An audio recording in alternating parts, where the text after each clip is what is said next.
and the Ad Council. Coming at you live from the heart of Lincoln, America. This is the Don't Punt Hour with former Nebraska receiver. Throwing over the middle, completes the pass. He's got speed to the end zone. Touchdown. 45 yards. And return specialist. This time he beats the kicker in one more. DeMornay Pierson-El. Not only does the sideline have confidence in Pierson-El, but Pierson-El has confidence in Pierson-El. On 93.7 The Ticket and theticketfm.com.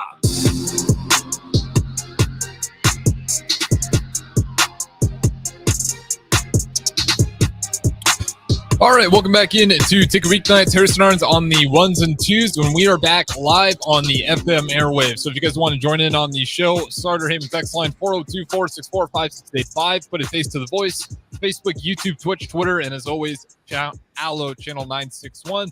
Now we got some more NBA play-in games today as we got the Miami Heat with a strong lead already on Philadelphia. Miami, the 8th seed Philadelphia, the 7th, 37-28. I do want to talk about Nebraska football as well, but nonetheless, let's bring him in. Good morning, Pierson-El.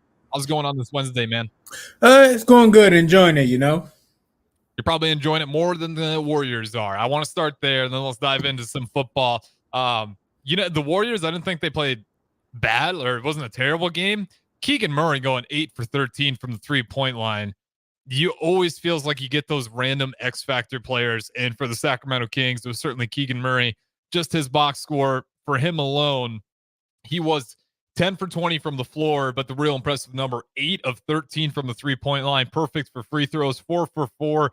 He gets 9 rebounds as well, almost gives himself a double-double. He was a total plus 20 on the plus-minus box score, 32 points total. Second leading scorer, you can imagine, De'Aaron Fox, 11 for 25, not the best shooting night, but just all around good performance from the Kings. On the Warriors, nobody played atrocious. Everyone but Klay Thompson, 0 for 10 on the floor, 0 for 6 from the three-point line, didn't even get to the free throw stripe, puts 4 rebounds and an assist in there, but negative 12 plus or minus, just wasn't going for him at all. Andrew Wiggins, 4 for 11, not bad either, but were you surprised at all to see the Warriors not just lose, but lose in a big way, 94-118? They look like a defeated team. Like, the seasons was long. It was always something. If it wasn't Draymond, it was, what was Kerr saying about stuff. They just look real tired. Off nights happen with Klay and everything like that. You expect something different, and we've been used to seeing them, power back through things and just be dominant and whatnot. But they can have off nights too, and I think that's just what was the case. But the whole season that they've been battling, or the last couple times that they've run in with Sacramento, like, it hasn't been easy. And that Sacramento team, I'm trying to tell you, and this year, next year, and the next years going forward, they are a scary team. I think. Didn't you pick them to win yesterday, or were you going with the Warriors? I can't remember. I went with the Warriors. I was dead wrong. I thought they were going to find a way to beat the Kings. I was a toss-up, but I think I was more so favoring the Kings. Yeah, I do remember. I think you're big on the Kings and that young roster. But that being said, is that enough to take down number 1 OKC? I think so. I think so. That Sacramento team, last year they took it to Golden State. That wasn't an easy matchup. I think they're more calloused and prepared and understand how to be in the limelight. I understand matchups and everything like that and whatnot. I understand OKC is the number one thing, but I feel like they could get them. I think they can get them for a few games. The only fear I have with the Kings is I just don't feel like they're as deep as the Thunder. Their top 5, I think, can beat anyone, especially if they're having a good night, as we just saw. Like, if you get that unexpected, just elite 3-point shooting from a guy like Keegan Murray, it's when it gets to the benches where I'm like, I'm not super confident that their bench can be good enough through 7-game series. Does pose a question, though. The OKC, that's a young team. I think we said it's like 23 and a half average. Like, they're almost 23. Yeah, close to 24. Yeah. That's a young team. So they're going to have to find some leadership in that room. And maybe it's already there with SGA. But it's going to be a fun matchup nonetheless. And then we'll talk about the game going on right now. It's the Miami Heat, the Philadelphia 76ers. I was out on Philly the whole time, and as I'm saying that, Miami just drains another 3. It's only a 10-point game. We've seen it. It could swing, and Miami would still get another chance. But this game right here, who do you think locks in this seed for the 7th seed, Philadelphia or Miami? Miami. Yeah. Is there any chance for Philadelphia to do anything this year? Like, not just make it through the play-in, but this is a team I'm just not seeing it. And Joel Embiid, you know, it's just not enough just for Embiid. Like he needs help. He's going to get the attention. Okay, so you might get 25. Him getting 25 is not going to win him the game.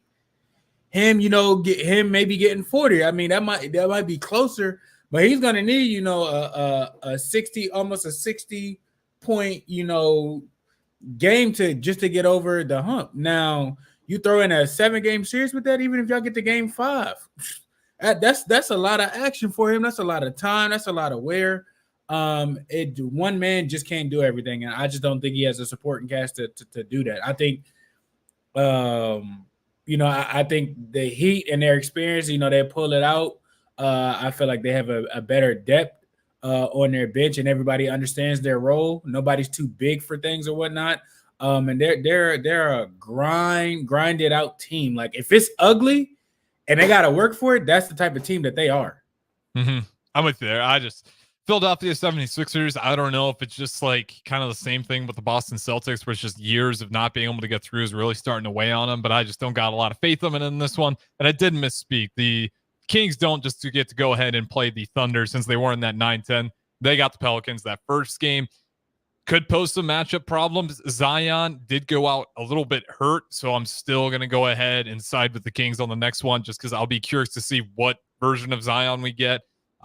Kind of came off the court limping. It was a real bummer because I think they could have beat that Lakers team, but you lose Zion for those last 3-4 minutes, kind of your best player on the whole squad right there. And sure enough, they end up falling apart down the stretch. They'll get another chance. Hopefully Zion's healthy, not because I'm a Pelicans fan, but just when you got the best players not playing. You want to see actually what he can do.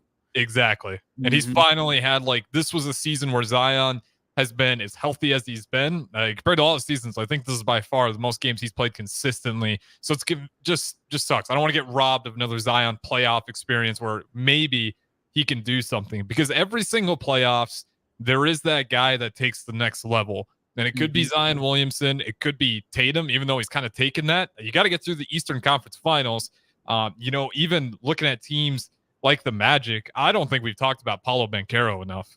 And if you haven't been, don't worry, it's not your fault. I think they had 2 nationally televised games, which is crazy. You're the 5 seed in the East, and all year long, regular season, 2 televised games. Unless you're going NBA TV, which not a lot of people have, or League Pass, you're probably not going to cough up that money just to watch the Magic. But 47-35, and Paolo Banchero has been a huge part of that. So that's a guy where, maybe he'll be the up-and-coming star through this. Out of the young players, or even maybe guys that are a little bit older, who do you think could be those emerging players in this particular playoff series? Whether it's even a guy like Anthony Edwards, where we've seen flashes, or a guy like Tatum, where he finally breaks through, Zion Williamson. Who do you seems like that guy ready to take over? To take over, I'm not too sure, but to take, the next step and whatnot, I think Tatum, has done a lot for what people have said. They expect more out of him, but I mean, for him to be as young as he is and whatnot, and still have the success that he's done, with the Celtics, let's not make that slight and little. That doesn't just happen. He's a superstar, period. So I think, kind of around who's had that, that type of aura.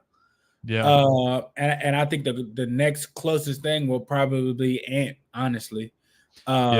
He has to take the next step.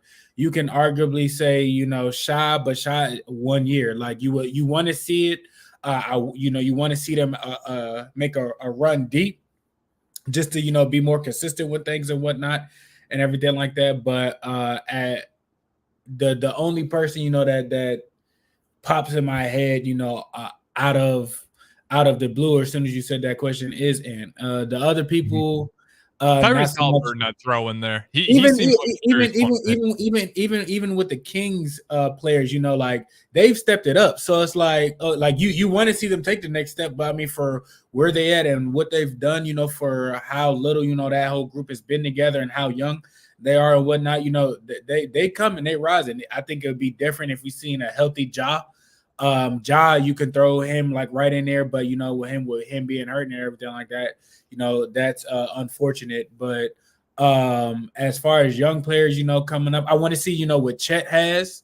You know, he's kind of even, you know, late into his rookie season, you know, he started putting it together and everything like that. He came back, you know, bigger, stronger, and whatnot. So those are some of the guys, you know, that okay, I want to see what they can do. I want to see, you know, how they rise to the challenge and whatnot.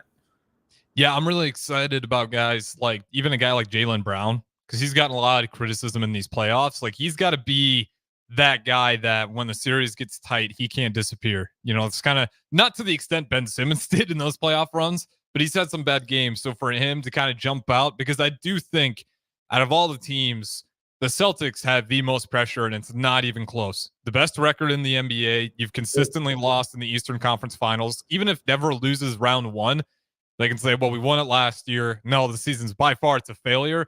But the Celtics, I mean, unless you got another team, they have the most at stake just for their pride alone in trying to prove that they are this championship caliber team. Otherwise, they're going to start shaking things up with that roster. So if the Celtics don't get to the finals, that's it. The coach is fired. Somebody's moving. I think it's I mean, how could you? Who do you pick to move on? Jaylen Brown. Yeah, he's gone.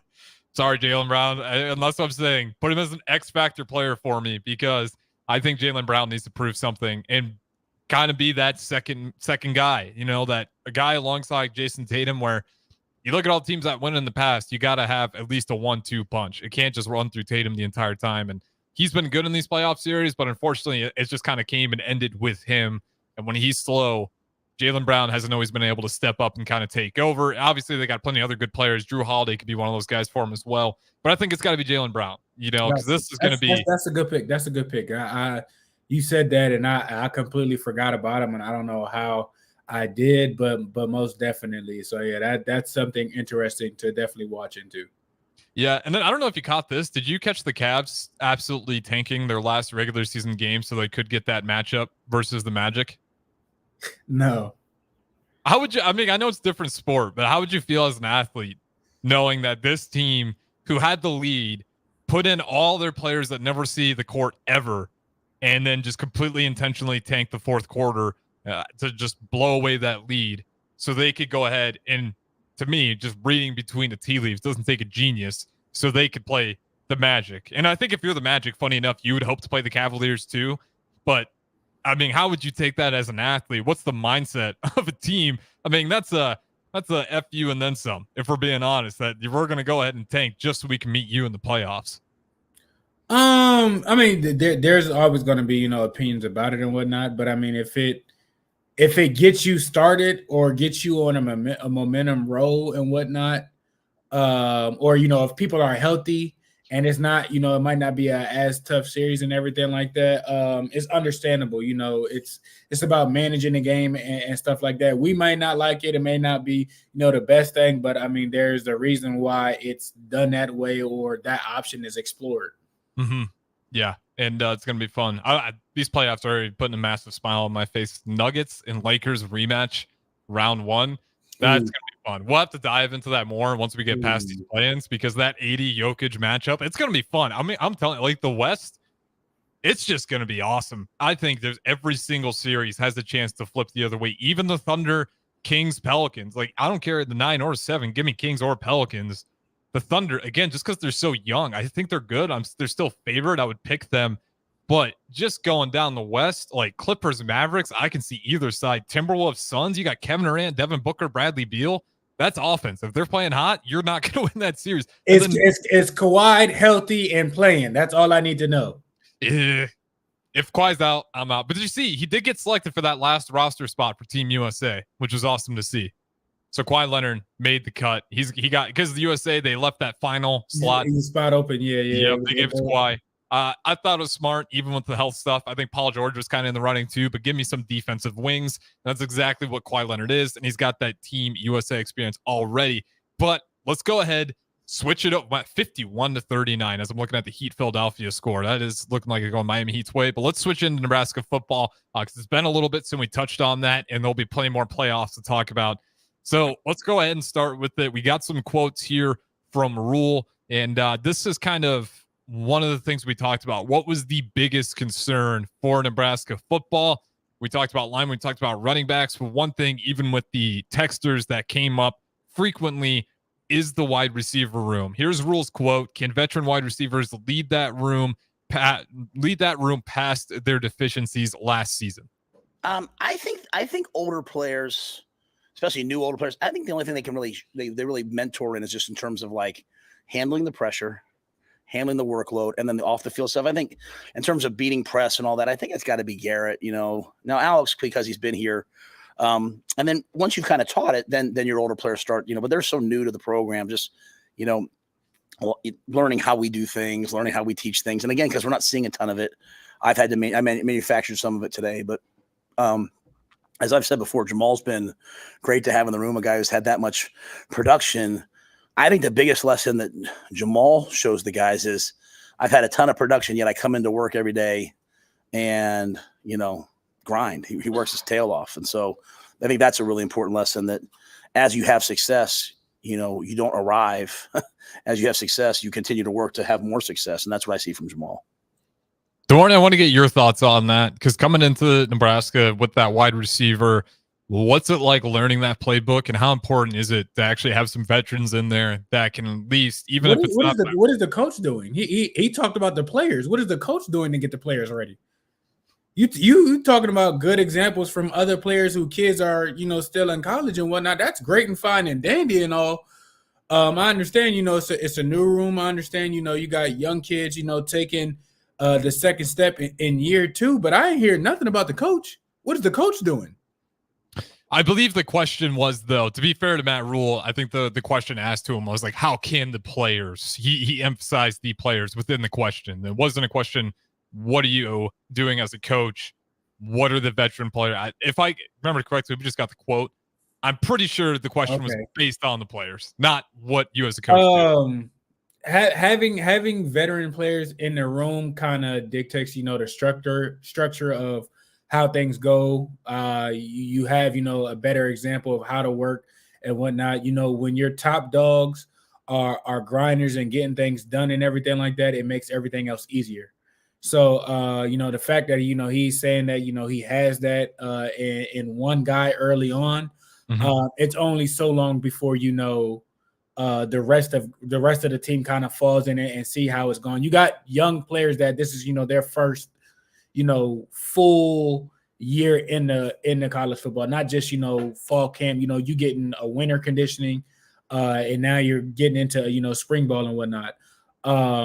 So it's good for them to see the things and everything like that, to pick, which part of what guys' games, they bring to it or how they develop and, their mindset every day and whatnot.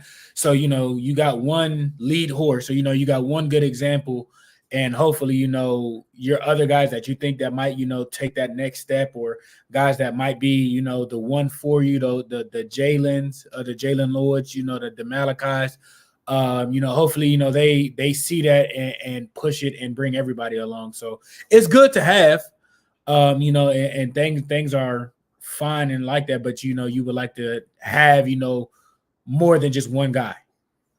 Do you think a guy like Banks coming out of the transfer portal can go ahead and establish themselves as a leader? Or what does that look like for guys that transfer in? Is it easier for those guys to establish that leadership right away, despite not originally coming from that university?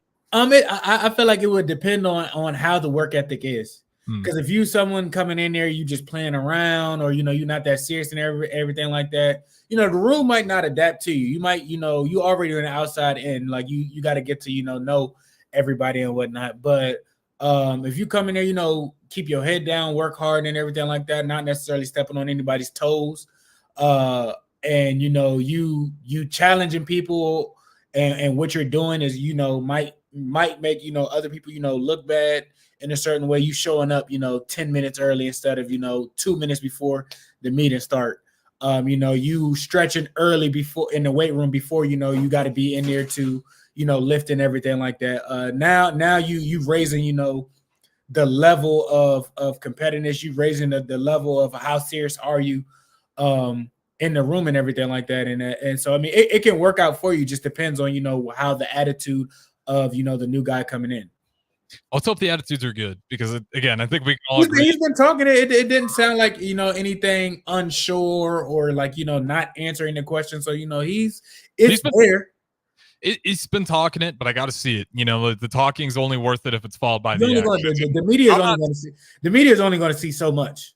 Exactly. I'm talking about game day because this is the end of the Husker fandom, right? Like we hear the right things, and I got no reason to doubt him, but I'm just not going to buy it until I see it because you can say all the right things. You can, we've had coaches in the past that have said all the right things, but when it comes to the product on the field, what you really do in your off time is going to show. And so I have no reason to doubt him. I like Banks, everything he said. He does seem like he's got leadership qualities, but again, that room needs such a jolt of just production, energy, even professionalism. Just guys got to be comfortable. It's got to be much better than last season. You give him a little bit of benefit of the doubt. It's harder. You're switching between not one, but two, but three quarterbacks throughout your one season.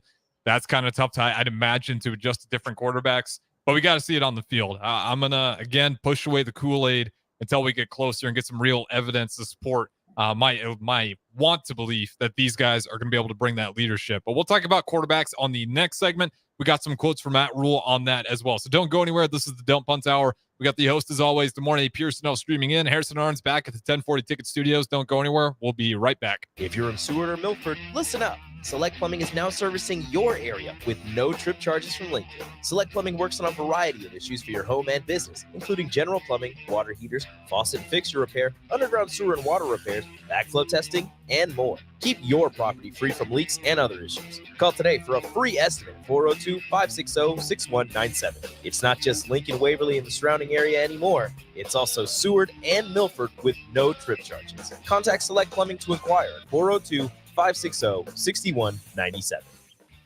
93.7 The Ticket, Fox, KFXL weather. Sponsored by John Henry's Plumbing, Heating, and Air Conditioning. Your Lincoln forecast for today, we'll see mainly sunny skies, and it will be breezy. The afternoon high around 73. Tonight, a chance of showers and storms, below around 45. And tomorrow, we'll see a few showers in the morning, then gradually becoming partly sunny by the afternoon. See a high around 58.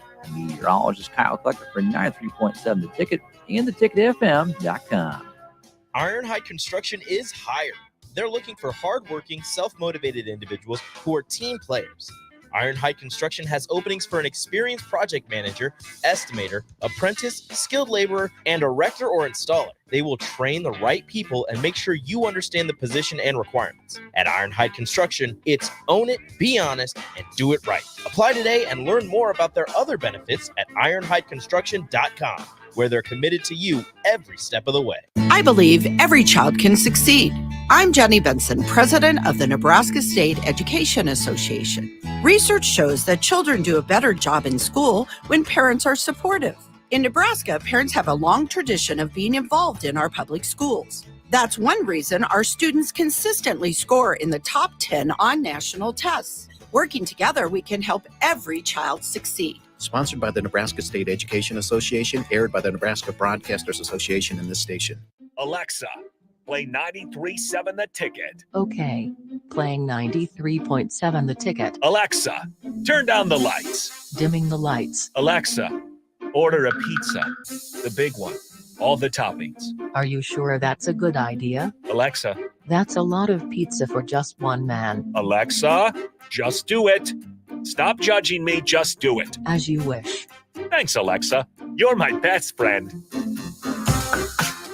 There's no better way to spark a child's imagination than to get lost in the adventure of a good book. I'm Jenny Benson, president of NSEA. Working together, parents and teachers can help every child succeed. You can help by reading to your child and let your child read to you. Encourage reading in your home and make it a priority. Make reading fun and a time that you and your child look forward to spending together. Sponsored by the Nebraska State Education Association, aired by the Nebraska Broadcasters Association in this station. This is your captain. We are going to be experiencing some slight turbulence. Please fasten your... Oh, hold on. Just got a video of my cat.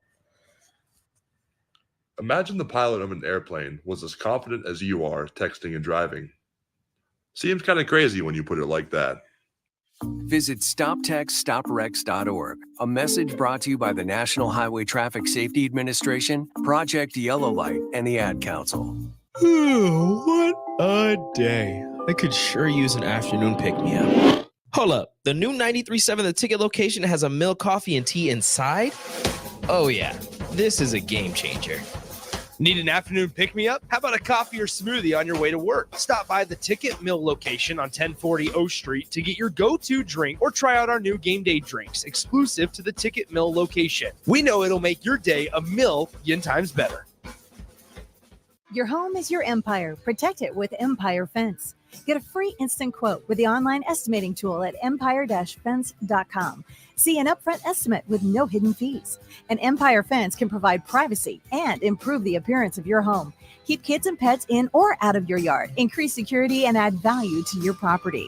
Visit empire-fence.com now to view the stylish and maintenance-free possibilities for your home and get a free instant online quote. Let Empire Fence protect your empire. Join us each Saturday from 11 a.m. to noon for Youth Football 101 with Tank Perry of the Nebraska Red Wolves of 7-on-7 football. The future of the sport depends on the foundation set at a young age. Hear those stories and more each Saturday from 11 a.m. to noon here on 93.7 The Ticket.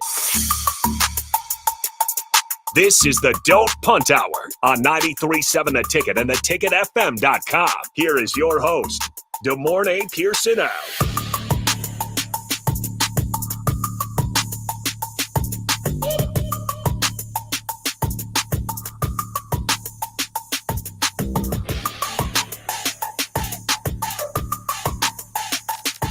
All right, welcome back in to Ticket Weeknights. Once again, Harrison Arns on the ones and twos back at the 1040 Ticket Studios. We got the host, as always, DeMornay Pierson-El, streaming in on a beautiful Wednesday night. No hail throughout the past 2 days, so my car appreciates that. Shout out to the Lincoln weather for not destroying my car and my potential finances here.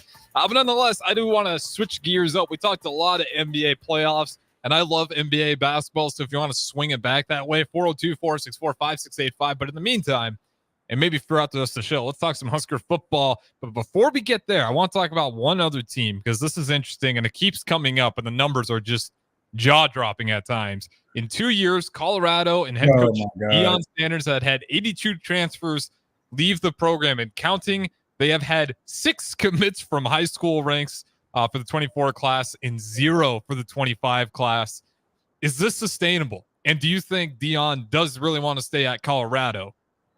I just have a hard time believing how sustainable this path is. Maybe I'm wrong. Maybe you can't just get away with transferring in 40, 80 players at a time, but it just seems insane and a lot to balance, especially when Deion leaves that room. You're going to have nothing there left unless the next coach is just as good about recruiting players out of the portal. There's different ways to skin a cat. Like who cares? Like, oh, you're doing this different. Like, why are you worried about what's in somebody else's pot? I'm interested in it. I'm not even saying it's going to fail. I think it's worthy to talk about because is it unorthodox? Yes. Mm-hmm. Are kids complaining and everything like that? No, none. I mean, have you really? Not necessarily. No, I would say. Have you heard other than maybe 1 or 2 dudes that didn't spoke up about what's been going on at Colorado, why he's making kids leave and everything like that? No, he hasn't.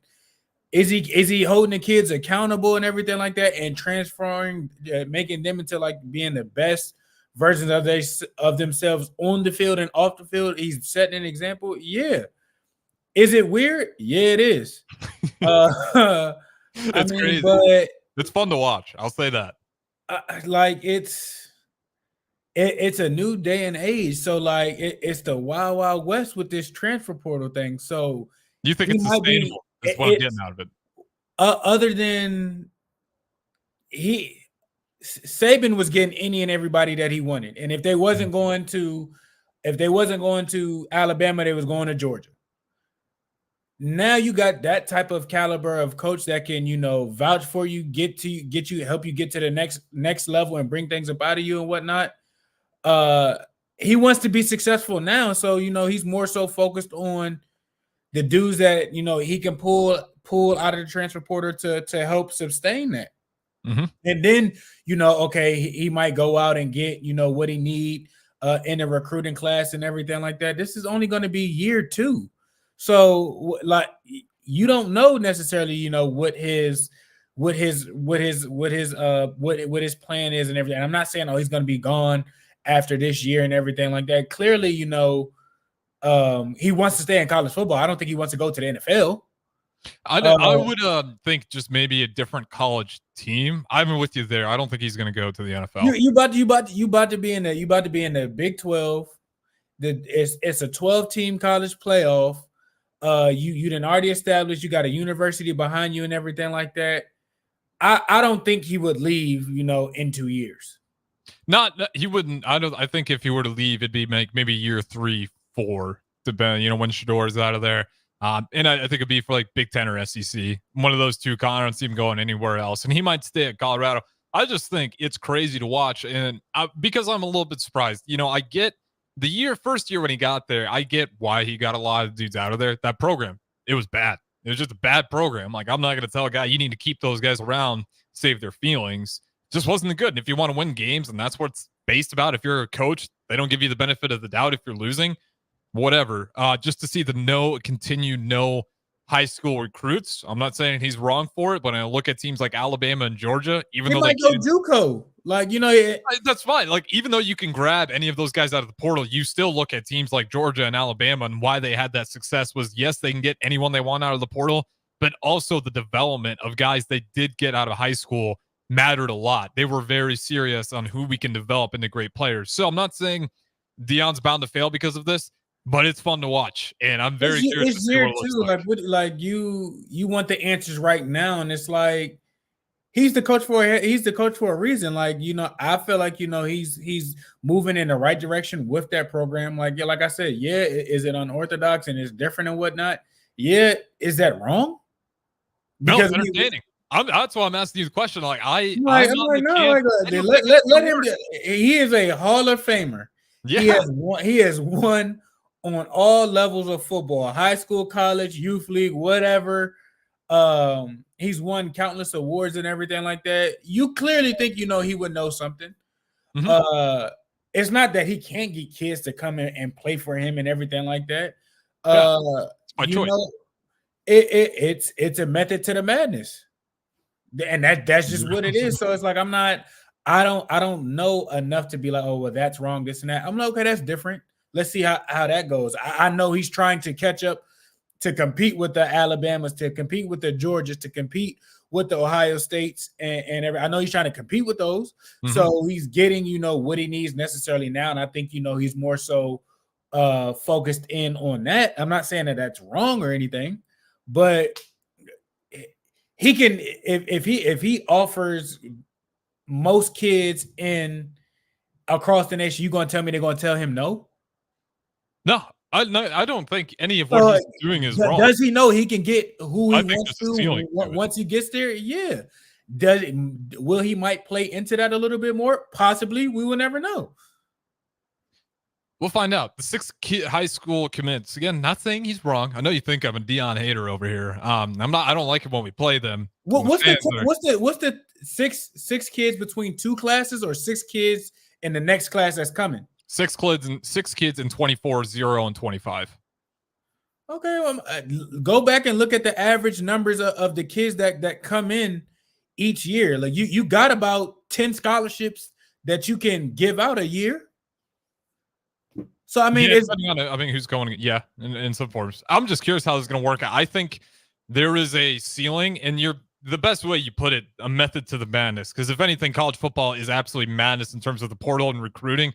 So I have no idea if this is going to be. I don't know if it's a bad idea, if it's going to work. I just seen they tried to, they pushed out some new rules for transferring or something like that. I haven't even dove too much into it just yet, but it's what can you there's a lot of unknowns and people are trying to figure it out. So Mhm. who's to say, oh, that's wrong or that's right just because it doesn't fit the old mold? Yeah, I just think teams need the quality development. You need those guys around the program for a long time to build that culture. But Dion is anything. How many? He's just so different that it might not even matter. Okay, he got 6 right now. How many times have you seen kids flip? We just got a kid from Georgia that was committed for over a year. Mm-hmm. How many kids do you see on National Signing Day that flip? They say, "Oh, I'm going here," and then National Signing Day comes and they're at another school. I don't even think he's waiting for kids to flip though. Like they're just simply not. Like he could get high school kids if he want. I know Dion. If he wanted more high school recruits, he could. It's by choice. Maybe it's the right choice. Maybe you just completely go through the portal. I'm just super curious to work out. I think you need development. I think you do need those high school recruits, but I'm not making that much money. That's why he's a head college football coach. We'll see what happens. And if there's anybody that can pull it off, to be fair, whether you like him or hate him, it's Dion, right? So again, I think it's worth discussing just because it is so different and it is so far out there, but it might just work. Method to the madness, as you said. Well, let's switch back to your alma mater, the Nebraska Cornhuskers. We do got some quotes here talking about the quarterbacks, and we'll dive into that one to wrap up this segment and then the last one as well. So here is Rule. How have the QBs handled the scrimmages thus far? I thought they were really good. It's a really hard defense to go against. And I thought we protected the ball well, which is the first thing, right? Like we're on a mission, of course, to be in the positive territory on turnover margin. So I think there was only one turnover on the day, through a lot of reps.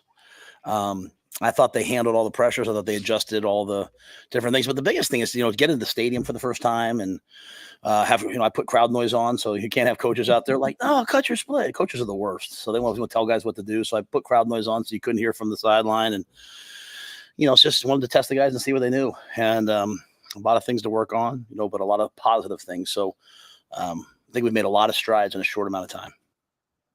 I like it. How much of that are you buying into? How much is coach speak? I think there's a little bit of coach speak in everything, especially preseason. But what are your thoughts just on Rule's comments about the QBs and the scrimmages thus far? They're progressing, but they're going against a top 5 defense. What do you expect? And they're both freshmen, so of course they're going to struggle. They're adjusting as quick as they can. They're maybe adjusting quicker than what they had thought. But they're still more part of the mountain to climb. Mm-hmm. You can only simulate, so much or script so much. Live bullets, haven't really been going. They shooting blanks right now. So it's good to get things going. It's good to simulate it and everything like that. But come, the spring game, that's the real, first test. Like I said, about the first 25 plays.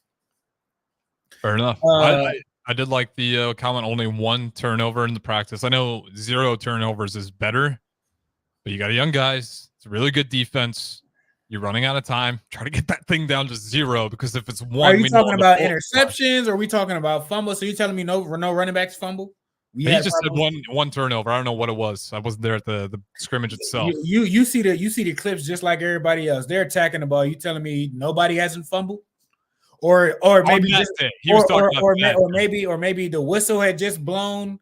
So at the same time, I get it, to each his own. I'm not, you know what I'm saying? But turnovers are part of the game. It is. I want to believe they're getting fixed is where I'm going with this. I want to believe so bad that this thing is getting under control, because we will not go bowling.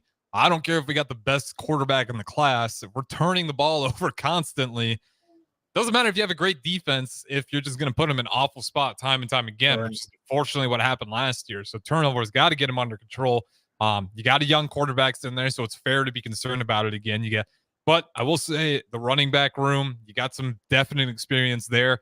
That gives me a lot of hope. And I still feel like we don't talk about him enough. Who really excites you in this running back room, whether it's a guy transferring in or a guy we already have on the roster? For me, it's Emmett Johnson. I was kind of thinking that before the season, and then hearing the comments from the coaches coming from him, kind of doubling down what I saw last season.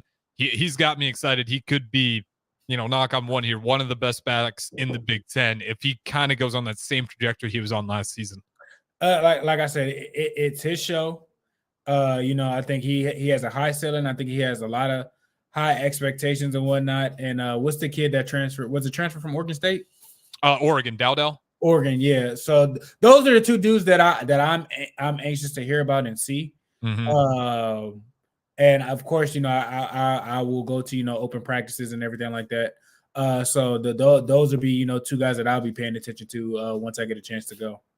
Yeah, it makes me feel good that we have what felt like a breakthrough year in terms of the running backs, where it felt like even though it wasn't one guy carrying the rock, we were pretty damn good at running the ball. And that is something that's just been missing for a long time in Nebraska football. So if we can just get the passing game with it, eliminate some of those turnovers, there's no reason, especially we kind of gone through the schedule, brutal down the stretch once you get to those cold weather months, but early on. As always. Yeah, early on, clean slate. I mean, even if you don't get close, but you got to be winning most of those games. Because, like we said, we'll go through the schedule, I'm sure, plenty more times before the season starts. But it's a grinder when you get towards the end there. So they got to come out. I don't care if you're young. If you want to go bowling, have any sort of aspirations, you don't have time to grow up. Like, you got to play the big-time ball early because you're going to be playing the real dogs late. Not that you can't win those games, but the odds, even though you got some great players, they're probably not going to be in your favor in terms of the betting odds. Most people aren't going to be picking Nebraska. But let's hope, if the defense is that good, maybe everything I'm saying is going to be invalid when we get to that point of the year. But let's go ahead, throw it to our last break here. We'll talk some more Nebraska football on the other side. You guys can join in, as always, 402-464-5685. We'll talk to you guys in just a little bit. The Double the Savings sales event is happening now through April 22nd at Bonzall Pool and Spa. During this event, buyers can take advantage of up to I got 10 more minutes and then I'll be done. Receive 0% APR for 60 months. Visit the Bonzall Pool and Spa showroom at 33rd and Pioneers or visit their website at bonzallpool.com to learn more about their hot tub sale. Act fast because this offer ends soon. Bonzall Pool and Spa, every day made better. Garage doors can be expensive. Are you keeping yours in the best condition possible? This is Cameron Hall with Doors Plus. Doors Plus is a locally owned business that prides itself on the fast, reliable, and friendly service. Doors Plus offers flexible scheduling so you can book an appointment that fits your busy day. My team and I will come out to your property, both commercial and residential, and provide you with the necessary information you need to make sure your garage door is in working and smooth condition. Give Doors Plus a call today at 402-590-5800 to book an appointment and learn more about our preventative maintenance plans. Doors Plus, garage doors, and more. Tune in every Wednesday night from 9 to 10 p.m. for the Malone Radio Show on 93.7 The Ticket and theticketfm.com. Don't miss the opportunity to learn about the Malone Community Center's goal to eliminate multi-generational poverty in Lincoln and the surrounding area. It's the Malone Radio Show with Executive Director John Goodwin and Sports Director Mike Hunter every Wednesday night from 9 to 10 p.m. on 93.7 The Ticket and theticketfm.com. Have you been accused of a crime? Is your liberty and freedom at stake? At Liberty Law Group, we are committed to defending the liberty and pursuing justice for those accused. Going to court is stressful, overwhelming, and full of uncertainty. At Liberty Law Group, we carry that burden for you. When legal troubles are keeping you up at night, trust Liberty Law Group to fight your battles. Call 877-42-LIBERTY. That's 877-42-LIBERTY. Spring is here. It's time to get back outside and into proper shoes this year. Brown Shoe Fit is the place to buy this spring with their sale on athletic shoes. Get $15 off any regular price athletic shoes with respected brands like Hoka, Brooks, New Balance, and On Running. And don't forget, Browns carries a large arrangement of sizes and widths to fit your feet properly. Start your spring off right at Brown Shoe Fit, just south of 66th and Q in Lincoln. Hi, it's Charlie Stone back with the latest update from Andy Goodyear of Honda of Lincoln. Andy, your new car selection keeps getting better and better every month. Can you tell our listeners all about it? It sure is, Charlie. It's great that our customers can come in, pick out a new Honda, and drive away with it that day. How many new Hondas do you have in stock? Well, right now we have just about 100 in stock. Hey, I hear you've won some very important awards in your service department. Tell us about them. Well, the first one is we won the award for the first fixed award. So the cars are actually fixed on the very first time they're brought in. Second award is our Customer Service Experience Award. And then our third award is our Honda Express Service Elite. And we rank the best in quality in customer satisfaction. Maybe it's time you come experience the Honda of Lincoln way of doing business. 27th and Yankee Hill Road, or online at hondaoflincoln.com. Ironhide Construction is hiring. They're looking for hardworking, self-motivated individuals who are team players. Ironhide Construction has openings for an experienced project manager, estimator, apprentice, skilled laborer, and erector or installer. They will train the right people and make sure you understand the position and requirements. At Ironhide Construction, it's own it, be honest, and do it right. Apply today and learn more about their other benefits at ironhideconstruction.com, where they're committed to you every step of the way. Highball Bar in downtown Lincoln is open and located just north of 11th and O Street. Highball Bar offers a vibe and atmosphere like no other, making it the perfect place to grab a drink or beverage before kickoff on April 27th. Not heading downtown for the spring game? Visit the Highball Bar for daily specials, live music, and much more. Spend your spring game Saturday just north of 11th and O and within walking distance of Memorial Stadium at the Highball Bar in downtown Lincoln. On the Block with Strick and Austin. When you're in New York, Nick, in New York, I mean, you're talking about, you see mafioso types. You go into a restaurant and you would literally eat. Hey, come on over here. You know, they I don't know how to say it. I don't got the accent, but they would say, come, Strick, come here, come over. Have a drink on me. And what are you going to do? Say no? You not say you no don't to that? say no to the drink. You don't say no. Weekdays from 2 to 4 on 93.7 The Ticket and theticketfm.com. This is the Don't Punt Hour on 93.7 The Ticket and theticketfm.com. Here is your host, DeMornay Pierson-El. Oh, fuck. All right, welcome back in. Final segment of the Dumb Punt Hour. We got the host, as always, DeMornay Pierson-El, streaming in on the on the StreamYard, Facebook, YouTube, Twitch, Twitter, and Allo channel 961 if you want to put a face to the voice. And I think we got DeMornay Pierson-El frozen. I'm here. I think it's just frozen. Can you hear me? Yeah, I can hear you. Okay. The audio's fine. It looks like you're not paying attention. So for all those looking on, That was before break. That's pretty funny. Yeah, it looks like DeMornay Pierson-El is just not engaged at all. But in fact, he is here. It's just they got a frozen screen, man. You could not have had a worse time for that screen to freeze because it just looks like you're taking the segment off. But nonetheless, we'll get out of here and get off this conversation. I do want to ask you one more thing before we move on. DeMornay Pierson-El, how important are those winter workouts? When it comes to the winter workouts, to the guys actually getting to spring ball, how important are those? And do the stars emerge in the winter? Does that, like, when you see those players step up in the winter, does that typically translate when you do get to spring ball? It's very important. It's a culture shock, especially for the young guys coming in. It's something new. It's a different style of how things go, and it sets your foundation, for the year. Your competitions, that's the first time you eyeing up. Okay, who are you competing with? That's your time, to get better familiar with the offense or familiar with the defense. That's a great time for your team, to grow together, to learn each other, and to push and whatnot. Because all it is competition. The whole winter. Who's lifting stronger? Who's lifting heavier? How can we do things better and whatnot? So it's a most important time, honestly. Okay, I'm glad you said that because here's Matt Rule's comments on this, and I thought it was a good question. Somebody asked, are the winter workout stars the stars of the spring so far? Again, kind of asking how much do those winter workouts really translate to the guys who do get in there early and go ahead and put in that work. So here's Matt Rule's comments on the winter quote unquote stars. I think they're independent. I think I don't think I don't think anyone had a bad winter. So I'm pretty pleased with everyone.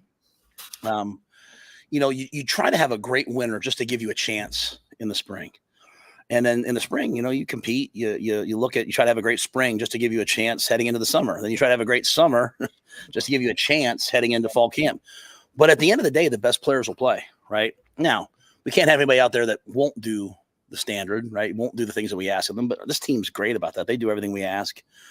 I was really pleased with today. I know you guys want to talk about the scrimmage, but the Tuesday after the first scrimmage, half the team has influenza. We were growing up, they called it the flu. Now it's influenza. It sounds way scarier. But half the teams, guys are sick. Guys are out there battling through it. And I came out there today like, okay, I told the coaches, like, hey, let's get after them today. Let's coach hard today. Let's push them today. I was really happy. Like, you don't see me happy very often after practice, right? It's not my job to be happy. But I was really happy today with, like, them bouncing back. I'm seeing a lot of the guys, you come out of that first scrimmage, you look at what you did. Our young people have a tendency to be like, oh, I played good, I played bad. You played how you played. Some things were good, some things were bad. Just build off the good stuff, fix the bad stuff. And I saw a lot of growth today. So pretty pleased right now, to be honest with you. So again, he kind of says they're independent in a way. Yes. But the way I think about it is he also mentioned how you want to have a good winter to give you a chance for a good spring, to give you a chance for a good fall, to give you a chance for a good summer. That all just compounds. So again, I think those winter workouts, the quote unquote stars of the winter, fantastic, because that just gives them the opportunity to be even better in the spring. That's kind of what I was getting out of it, despite him saying they're independent. He's a talker, I can tell you that much. His dad's a preacher. I guess you could say it runs in the family or something. Yeah, in the winter, you watching a lot, which I did wrong, what we did right, what we want to do next. We want to be more like this. It's a lot of talking. So it's a lot of things, saving up, a lot of animosity being built up for, when spring ball does come and whatnot. But you have a good winter. It sets you up for a good foundation in the spring. You being, in shape, you being stronger, you being, mentally more sharp and whatnot and everything like that. And from what it sounds like, they're moving in that direction. Everybody, has taken the next step to, get them ready and everything like that. So they were pleased with, phase one of the off season. Yeah, let's hope that foundation continues to grow strong, because again, I'm right there with you. We got to see this compounding development, especially, with the linemen. You got year 3 of Raiola, the wide receivers, you're young, but you got some veterans in the room. The running back room's been solid. The quarterback room's shaky, but you got some young guys in there. So again, I do think, especially guys like Kalen, who getting him in there early, despite he's still going to go back to his high school to walk the stage for graduation, that matters a lot, at least in my book. So again, plenty of things to be excited for when it comes to Husker football, but we're still a little bit of ways away. We got the spring game 10 days away already. April 27th is the spring game. It's already the 17th. The spring is flying by, and we'll be in the summer before we know it. With that being said, though, we're going to go ahead and wrap it up here. Another score update for the play-in game. Miami Heat 64, Philadelphia 76ers 59. That's going to wrap it up for the Dump Punt Hour. Shout out to Pierson-El. He's not on his phone. Again, if you're watching the stream, just froze at the worst time possible for the guy. But appreciate you listening. Shout out to Pierson-El, the host as always, and we'll talk to you guys again tomorrow. Appreciate it.